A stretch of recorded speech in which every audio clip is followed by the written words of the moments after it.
What's up, Kool-Aid drinkers out there? We're back here with the Detroit Koolaid Podcast. I'm here with my man, Big Hughes. What up, though? We're here today, heading into the Combine, talking about our Detroit Lions free agents. Be coming up right after the Combine ends before we get to draft time. So, the Big Hughes has some names on the Detroit Lions roster that he wants to discuss about who we should keep, who we should get rid of. Hughes, lay him on me. Absolutely. So now that we got the biggest off-season question taken care of was whether to tag or not to tag Ziggy, now that that's out of the way, we need to look at the rest of the roster, whose contracts are up, who we think's worth it, and who we don't. So the four main guys that I'm looking at who contracts up are cornerback Devin Lawson, center Travis Swanson, linebacker Tahir Whitehead, and then defensive tackle Haloti Ngata. So I'll start off with Ngata, and then I'll shoot it back to you, and you can pick one of the guys. So, obviously, at the start of last year, the defense played somewhat good, and it seemed like the Fox or whoever, CBS, whoever did the games always pointed to, Ngata played then, now he's not playing type of thing to make a difference. But, at this point in the dude's career, he's close to 34 years old. He's probably going to want a decent-sized contract. At this point, I'm fine with letting him walk, especially with the depth that's in the draft this year, letting him walk and see if we can't find a replacement or more rotational guys to go up front with A-Shot. Yeah, so you said he's 34, that's what you said? I believe so, yeah. Okay. That surprises me. He always comes across as even older than that. Real productive early in his career, not so much, and just been hurt a lot. So I'm with you there. I'd like to move forward, especially at the price tag he's been asking. If he's willing to do us a favor, just kind of finish out his career here. He is a good locker room leader and stuff like that. So I'm with you on Haloti. I'm going to take Tahir Whitehead. I don't even know. I'm 50-50 on Tahir. I love that he seems to be able to play all the positions. He seems like he's out there quite a bit. He seems like a well-conditioned athlete, but he can't cover. And I need an outside linebacker that can cover somebody. And so with Davis now, I'd really be looking to probably upgrade in free agency first and foremost. If we can keep Tahir at a good number and he could just move down a peg or two and be our third, fourth linebacker, I'd love that. But him starting or him out there too often, I think I got to upgrade, whether it's in the draft or free agency. So no names right on the tip of my tongue here, but definitely looking to probably allow him to either walk or try to sign him back at a decent deal. Yeah, I'm with you on that. I think we've talked about this before with Whitehead. He's a decent average starter, but he's not a playmaker. He doesn't do anything on defense to get the ball back. He's just kind of there to make tackles, whatever. And I don't know. I think we've seen him at his best, and I'm just not sure if that's good enough anymore. So, two guys left, of course, because I have the mind and the gut of the offensive line, and I'll go ahead and talk about my boy Travis Swanson. Yep. So we've had, we went from probably the most infamous center in all of Detroit Lions history, Mr. Raviola himself, to Swanson. He's been very, very inconsistent.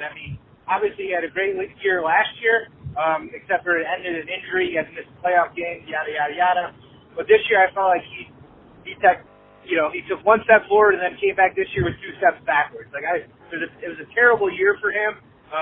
Just based on the couple games that Glasgow had to play center, Glasgow's a better center than Swanson is, and I just think that Lions are better upgrading one of the guard positions, letting Swanson walk. Even though he's only 27 years old, he's fairly new, but he's a middle round draft pick. He's starting to play like it, and I think the center is probably the most important position on the field for offensive linemen because they got to set the coverage. And I just think he made too many mistakes. The run game is stagnant. You got to get fresh faces, new bodies in there, and I think he's going to be a casualty.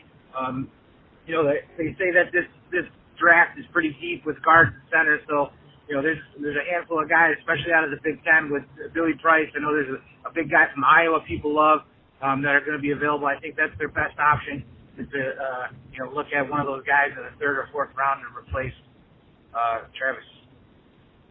Yeah, what's crazy about Swanson is wasn't he amazing his rookie year, then terrible, then good again, And then, like you say, these injuries are no joke with the concussions. So, Yeah. I mean, so far we're kicking everybody out of town. We got to have some people play these positions, but I'm going to have to agree again that Phil Swanee there is fine to move along in my book. The weird part too is like I think he started every game, in college. Was this really like intelligent / just good college player, and I don't know. It just seems like it hasn't translated. I haven't noticed any difference when Glasgow's in there. If not, a lot better.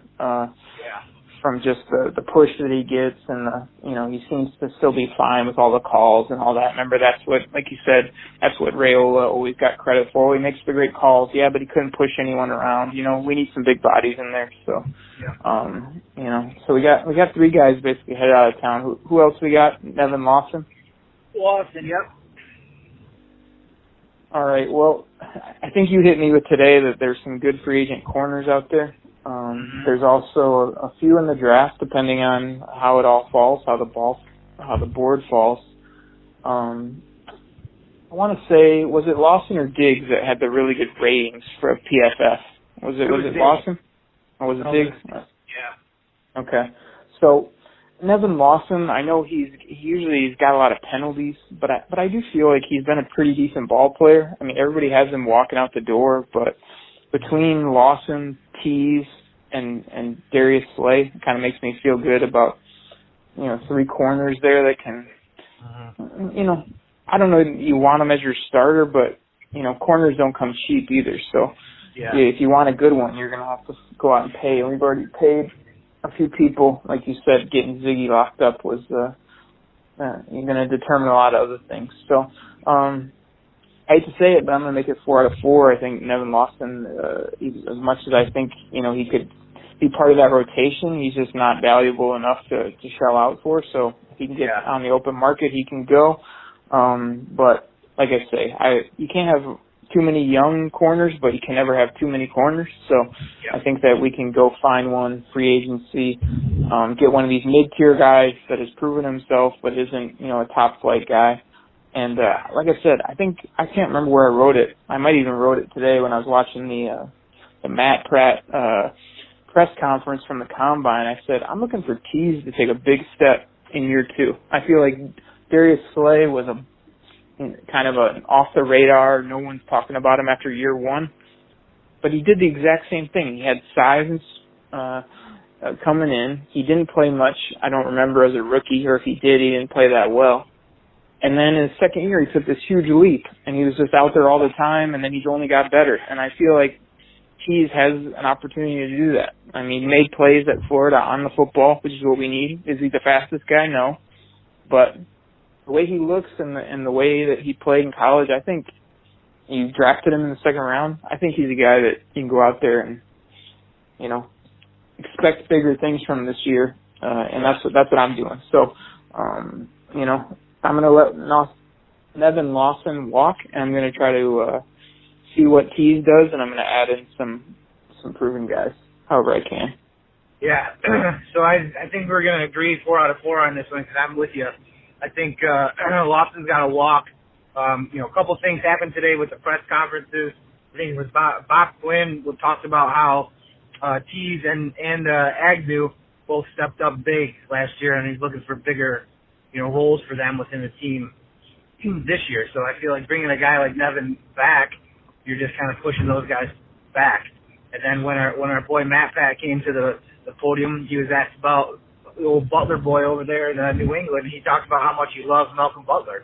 So, all the national media, everybody's pointing to Malcolm Butler signing with Detroit. And, if that's the case, I'd love it, because I think we've talked about this in podcasts before, is, that nickel cornerback position, the third corner, is becoming just as important as your linebackers, because how much, teams are playing nickel defense. So, if I got to throw out Malcolm Butler, Darius Slay, and Tease Tabor as my 3 cornerbacks, I'm feeling pretty good, especially if, Kirk Cousins signs with Minnesota. Now we're in a conference with Cousins and Aaron Rodgers and, whatever that Trubisky turd's name is in Chicago. But, it's a league where the people throw the ball around, so you can never have too many corners. Think about a few years ago when we had to sign practice squad guys to come out and play games, and every game for the end of the year we're trying to figure out who was starting at cornerback because we didn't know anybody. Right. So I just think like in one things I loved about last off season. Now it didn't necessarily pan out as we hoped, but the contract that they gave DJ Ayton last year I thought was brilliant because it was mostly like a incentive-based contract, and I feel like there's a lot of similar cornerbacks on the market this year as there was last year with Ayton. Guys like Prince Amakamara, Pat Robinson, different guys like that who could be looking for a one-year incentive-based contract to come in and prove themselves. So even if you can throw in a guy like that, add them with Agnew and, Keith Tabor, and if you get Butler or if you draft another guy, but yeah, I mean, you're going to carry probably 5 corners on your roster, so you might as well make sure that there's 5 guys that you want playing for you. So, bye-bye, Nevin Lawson. We'll see you. Well, I want to just jump on a couple quick things you said. So, please tell me that Malcolm Butler's not going to have one of the biggest chips on his shoulder in the NFL next year for what happened. He's going to be ready to play some ball, right, no matter who gets him or how he goes. But the other thing you threw out there was Agnew. Like, I got to be honest, I don't even ever think of him as a corner. Am I the only one? Like, they just they made him a gimmicky player. And I remember hearing Daniel Jeremiah, I think, talk about him where he talked about him before the draft and said, I went out to, I think it was San Diego State is where the kid is from, and he said, I saw this Agnew kid and he's got ridiculous speed. He just makes all these plays. He'd be a great punt returner. So when the Lions took him, I kind of knew who he was. But I don't know. I guess I haven't seen enough and don't even think of him as a corner. So when I heard Quinn say that today too, I was kind of like, we really got to see maybe what we have here, because right now I just felt like we had a fifth receiver / running back / gimmick player, but he does play corner. He has done it in college, and could be an interesting guy there, like you say, depending on what you do with guys like Hayden and Lawson and all these people. So he's a guy to sort of keep on the outskirts of the radar, but don't forget about him, because it'd be nice to have a third, fourth corner that can also do some things on the offensive side. That'd be nice. So. Yep. And the other thing about these 4 guys that we talked about shipping out, and a thing to remember is all these guys are not Quinn guys. These are guys that are left over from Mayhew's draft. So I think that plays a part in it too. That some of these guys might have been starters for us in years past, but I mean, we want to get to the point where these guys, are more depth players than starters, and I think that starts with letting them walk in as you build that depth. So, see ya.